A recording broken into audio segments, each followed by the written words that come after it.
Bom, boa tarde a todos. Vou aguardar aqui o passador dos slides. Enquanto a gente não começa, né, eu queria falar um pouco em relação ao que foi comentado na parte da manhã, né, e agora complementado pelo professor Guzmão sobre a responsabilidade da consultoria ambiental. Eu acho que a responsabilidade da consultoria ambiental ela é assim, extremamente grande, né? A responsabilidade civil e criminal hoje ela está bem presente. A gente já teve casos recentes, eu não sei se vocês tiveram conhecimento de empresas de consultoria, né, profissionais de empresas de consultoria sendo responsabilizados criminalmente por impacto ambiental.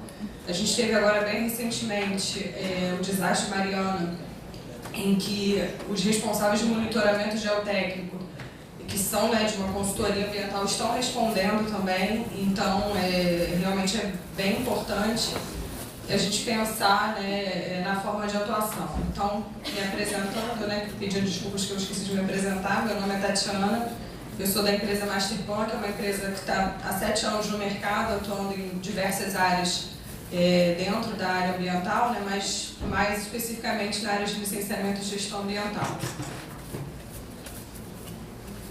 Então, né, qual seria o papel da consultoria dentro das etapas do licenciamento? Eu vou tentar ser bem breve, né, porque eu tenho pouquíssimo tempo, mas, enfim. Então, a consultoria ela pode atuar nas diferentes etapas do licenciamento, antes, durante e depois. Né? De que maneira? Com assessoria e elaboração de estudos diversos. Antes do licenciamento, né? O que seria esse antes do licenciamento? Seria a fase que o empreendedor ainda está no projeto conceitual, ainda não está muito bem definido o que ele vai fazer, ou às vezes já está definido o que ele vai fazer, mas não tem a área totalmente escolhida, está avaliando alguns terrenos, enfim.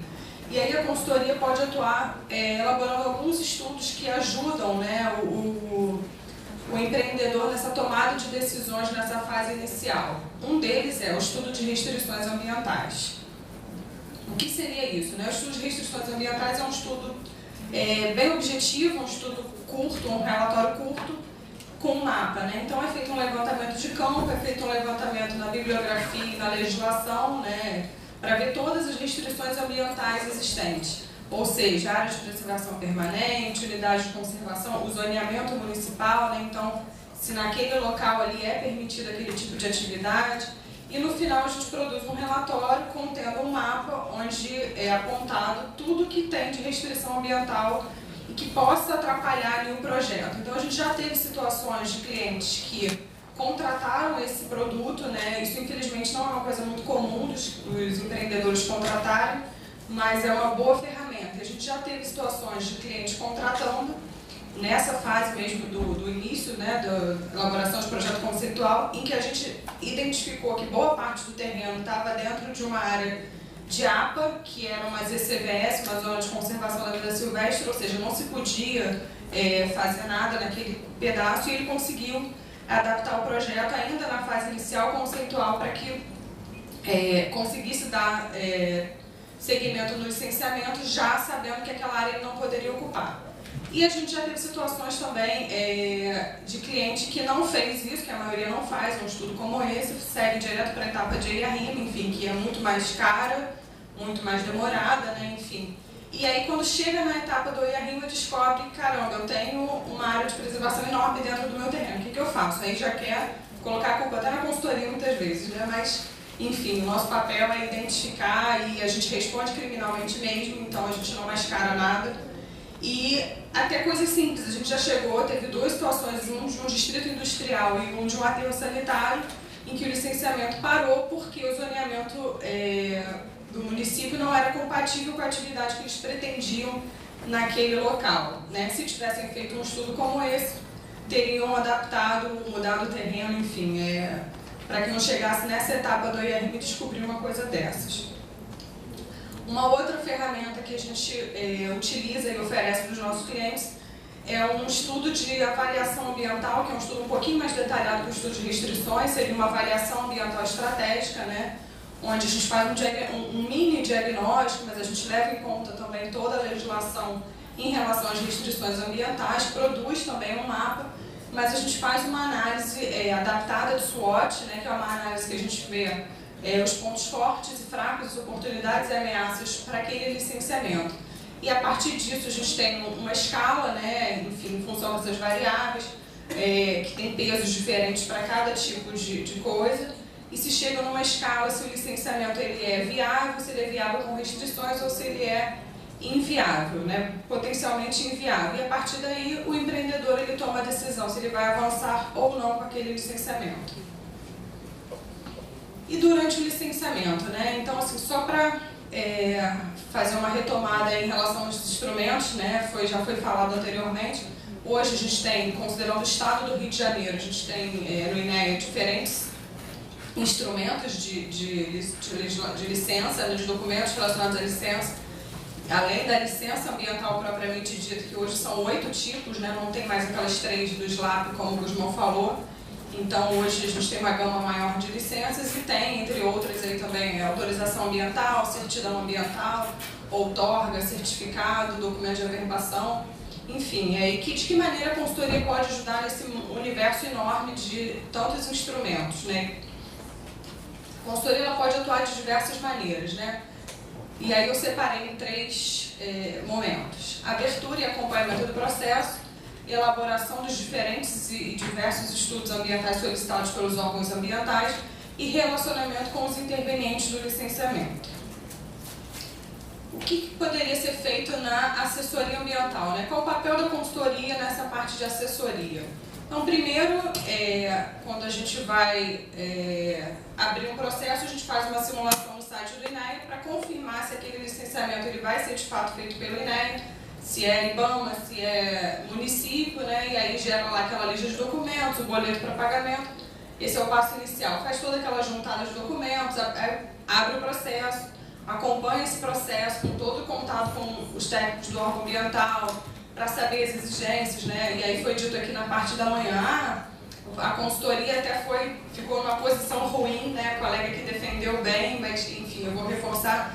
Muitas vezes acontece, né, a gente fica meio numa linha cruzada mesmo entre o cliente, né, o empreendedor e o órgão ambiental, porque a gente tem um caso de licenciamento até na SMAC, por coincidência, que já tem uns 3 anos, que a gente vem recebendo da SMAC constantemente: olha, falta isso.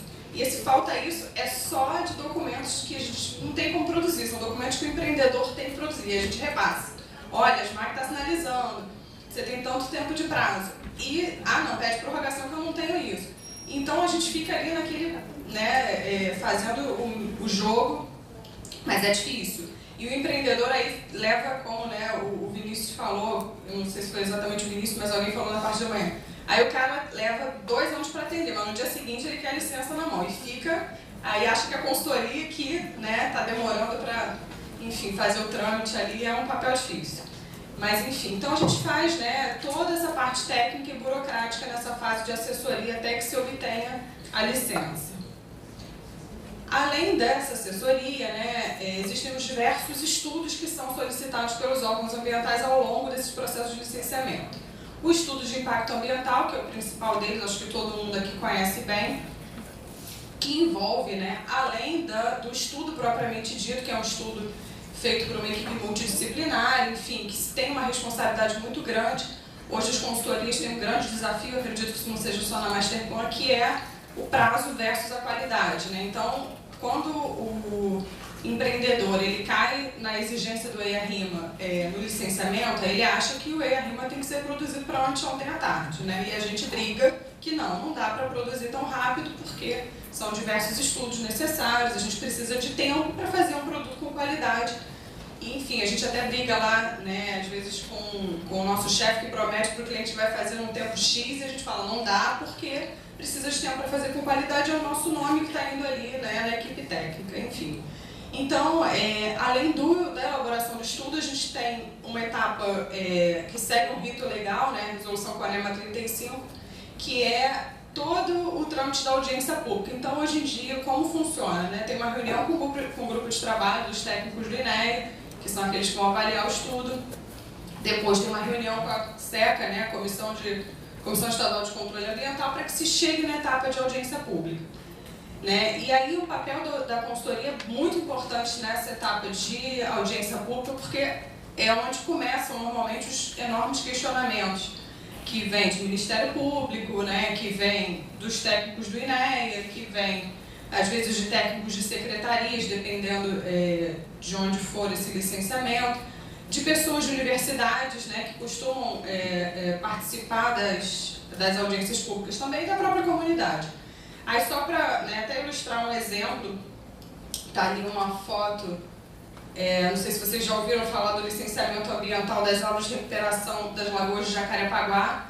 Enfim, esse licenciamento foi um licenciamento que se arrastou por 4 anos, infelizmente em vão, né? Eu coordenei o relatório ambiental simplificado e o estudo de impacto ambiental que foi feito depois. Foram, sem exagero, mais de 10 audiências públicas, né? Inúmeras reuniões com o Ministério Público Federal e Estadual, mas por questões financeiras, depois de se vencer todos esses trâmites, a obra não foi adiante, porque, enfim, né, o nosso Estado está em crise e o dinheiro foi usado para outras coisas. Mas, enfim, foram muitos questionamentos, a gente teve que participar de muitas reuniões, como eu falei, e uma equipe inteira disponível para responder a todos os questionamentos, e daí a importância, né, de você ter um corpo técnico qualificado para elaborar um estudo de impacto ambiental. Além da apresentação da audiência, que, enfim, é uma coisa já comum, a consultoria ambiental ela pode atuar também na organização da audiência pública, né, que, como tem todo um rito a ser seguido, de publicação, de divulgação dessa audiência, a filmagem da audiência, porque tem que fazer transcrição, enfim, todo um trâmite mesmo burocrático, né. Esse é um outro produto que as consultorias podem atuar, a Masterplan faz esse tipo de produto. E aí, voltando nos estudos, né, a gente tem também relatório ambiental simplificado, que é um outro documento quando são tipos de empreendimento um pouco diferentes, o licenciamento tende a ser mais simples, o órgão ambiental exige um relatório ambiental simplificado. Isso eu estou falando aqui de INEA, né, que na verdade nem é tão mais simplificado ultimamente, o nível de exigência tem sido bem semelhante ao EIA, né, mas enfim, a parte burocrática é um pouquinho diferente. Plano Básico Ambiental, né, que são os programas ambientais do estudo de impacto ambiental ou do RAS, que são detalhados na fase da LI. Né, isso também o papel da consultoria é bem importante nessa elaboração. A gente já pegou um caso aqui, né, e aí sem querer defender a Masterplan, porque existem consultorias e consultorias, mas a gente tem um cliente que hoje a gente faz a gestão ambiental, que chegou para a gente o PBA pronto para executar, e aí o programa de fauna você tinha que monitorar Macaé e Rio das Ostras inteiro. Aí quando a gente olhou, como assim, né? Enfim. Então a consultoria, a gente tem equipe de fauna qualificada, conversou com os técnicos do INEA da equipe de fauna e o programa, a área de monitoramento foi revista e adaptada para uma coisa mais razoável e que de fato fosse comprovar o impacto do empreendimento na fauna local, né? E não fazer um estudo acadêmico de Rio das Ostras e Macaé. Então, enfim, é mais uma coisa importante. Estudo de impacto de vizinhança, né? Isso é um estudo que ele é mais urbanístico, mas as prefeituras têm exigido isso também. Muitas vezes, inclusive, quando o licenciamento já teve estudo de impacto ambiental, mas você tem que fazer também o estudo de impacto de vizinhança. Censo florestal, muitas vezes é necessário quando tem a supressão, né? Então, na fase da LI, faz o censo florestal para ver lá a vegetação ser suprimida. Investigação de áreas contaminadas, quando a gente fala principalmente hoje de licença de operação e recuperação, licença ambiental de recuperação também. E, né, uma outra atuação importante, o relacionamento institucional, né? Contato, então, como eu falei, constante aí com os técnicos dos órgãos ambientais, participação em reuniões, né? Muitas vezes, dependendo do processo, são inúmeras, participação em reuniões com técnicos do Ministério Público, né, seja federal ou estadual, e contato com órgãos gestores de unidades de conservação, né? Às vezes a gente tem empreendimentos que estão em áreas ali de amortecimento de uma unidade de conservação, ou tem empreendimentos que estão dentro mesmo de uma unidade de conservação, e aí é necessária a anuência do órgão para o licenciamento. E aí a consultoria atua também fazendo esse papel para que se obtenha a anuência. Né? E após o licenciamento, né? Muito se falou na parte da manhã sobre o pós-licença, e de fato, né, não basta obter a licença, né? A gente precisa cuidar dessa licença depois. Hoje em dia, muitas empresas elas não têm profissionais de meio ambiente na empresa, porque são empresas menores, enfim, ou por qualquer outro motivo, e têm contratado empresas de consultoria para fazer essa gestão ambiental, né? E o que seria o nosso papel, né? O papel da consultoria na gestão ambiental, do pós-licença. Então, você já tem a licença na mão. Relacionamento com os órgãos ambientais, auxílio em resposta a notificações e autuações, né? Às vezes o empreendedor não cumpriu alguma notificação, não cumpriu alguma condicionante, enfim, vem uma notificação e aí a consultoria ajuda a responder. A gente orienta e acompanha o atendimento das condicionantes, né? Então, assim, a obrigatoriedade de cumprir é do empreendedor, mas a consultoria tem um papel ali de orientar, olha, para atender essa condicionante você precisa fazer isso assim.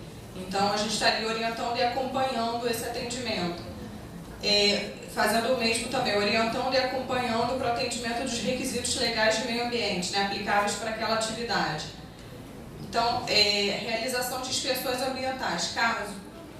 Para cada caso, a gente tem uma metodologia diferente. Tem clientes que a gente tem um profissional que fica full time dentro do empreendimento para cuidar de toda a parte ambiental. Tem outros que a gente é contratado para fazer vistorias, fazer tudo isso, mas com vistorias semanais, por exemplo. Então, a gente vai lá, realiza inspeções que seguem uma metodologia, com um checklist previamente elaborado, contendo lá todas as obrigações que ele precisa cumprir de condicionantes, requisitos legais, e assim a gente vai monitorando tanto na parte de campo quanto de documentos.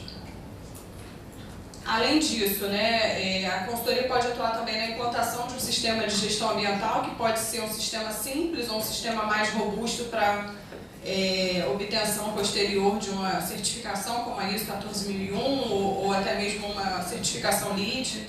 Execução de programas ambientais, né, como eu falei, além da elaboração, né, quando chega nessa parte do empreendedor já tem a licença, a consultoria pode atuar também na execução dos diferentes programas ambientais, sejam eles de monitoramento, sejam eles de controle, enfim, os diversos programas que são exigidos pelo órgão ambiental. Acompanhamento de controle de manifesto, realização de treinamentos, realização de auditorias ambientais, né, existem alguns tipos de empreendimento em que as auditorias elas são obrigatórias pela legislação, né, DC 56, e a consultoria pode atuar na execução dessas auditorias, e no caso da Masterplan, por exemplo, né, a gente tem alguns clientes que a gente faz gestão ambiental, então a gente não pode se auditar, e aí a gente acompanha e participa dessas auditorias que o cliente contrata com outras empresas. Enfim, eu tentei ser bem breve, porque o tempo era bem curtinho, mas os meus contatos ficam aí.